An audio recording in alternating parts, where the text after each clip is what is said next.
Метеори. Комплекс од христијански манастири поставени на високи камења. Рај од извонредна природа и градби кои пленуваат со својата убавина. Не се знае како точно настанале. Се смета дека се настанати под дејство на вода од преисториското море, ветер и екстремни температури. Карпите нуделе прибежиште за луѓето кои бегале од разните освојувачи, како и за пустиниците, а подоцна и калуѓерите, кои се посветувале на молитва и духовно размислување. Метеор доаѓа од грчкиот збор метеорос, издигнат во воздухот, додека метеори или на грчки метеора значи камења што лебдат. Метеори е место каде се наоѓаат група на православни манастири, познати се по нивната несекојдневна положба на карпи, столбови и по Света Гора се втора најпозната група на манастири во Грција. Се наоѓаат на списокот на заштитени места на УНЕСКО. Метеори се наоѓа во централна Грција. Не е познато кога првпат се населени метеори. По едно предание прв пустиник е извесен Варнава, кој помеѓу 950 и 970 година се населува на метеори.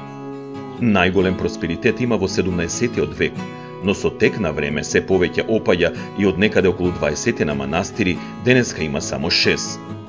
Пред секој манастир има по две знамиња, едното плаво-бело грчкото и едно жолто со црн двоглав орел, кој во една канџа држи меч, а во другата круна, старо византиско знаме. Тоа е од причина што во тој 1000 годишен период грците доживуваат голем просперитет. Постојат 6 манастири, 4 машки и 2 женски.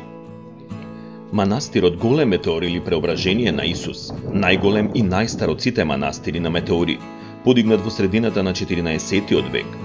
Ова е еден и од најпосетуваните манастири на метеори.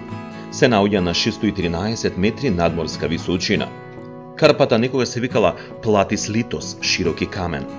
Прв ја населува Атанасий, подоцна познат како Свети Атанасий Метеоритски, кој и го менува името во Метеорон. Тоа значи воздушна карпа. На низиниот врв во 1380 година прво е подигната црквата Преображение на Исус Спасителот, а подоцна уште 3 цркви. Црквата Свети Атанасий, 1789 година црквата Свети Константин и Елена и 1600 година црквата на Свети Јован Крстител. Првите посетители се качувале со помош на греди врзани во низа со клинови зацврстени во пукнатините, а подоцна и со долги висечки скали. Оние што не поднесувале височина можеле да се пренесат со мрежи. 1922 направен е краток тунел со 146 скали исклесани во карпата, а денешните посетители се искачуваат полесно и посигурно. Мрежите се користат за храна и други работи. Соборната црква на манастирот Преображение, која во 1334 ја подигнал Свети Атанасие, подоцна била изградена повторно од темел. Манастирот Варлам, втор по големина во комплексот метеори, изграден е 1541 година, а украсен 1548. Црквата е посветена на сите светци и е изградена во светогорски стил. Црквата била изградена и украсена во исто време кога и манастирот. Манастирот Свети Никола е првиот манастир со кој ќе се сретнеме на патот кон Свети Метеори. Изграден е во 16 век, а се наоѓа на само 1 километар од селото Кастраки. Украсен од страна на познатиот критски сликар Теофан Критјанин во 1527 година. Манастирот Русана или Света Варвара е изграден во 16 век, именуван е по пустиникот кој прв се населил на Карпата. Црквата е украсена 30 години по незината градба. Во комплексот метеори се наоѓа и манастирот Свети Стефан. Овој манастир има мала црква која е изградена исто така во 16 век, а уредена во 1545 година. Манастирот се наоѓа на рамнина и е еден од најлесно пристапните манастири на метеори.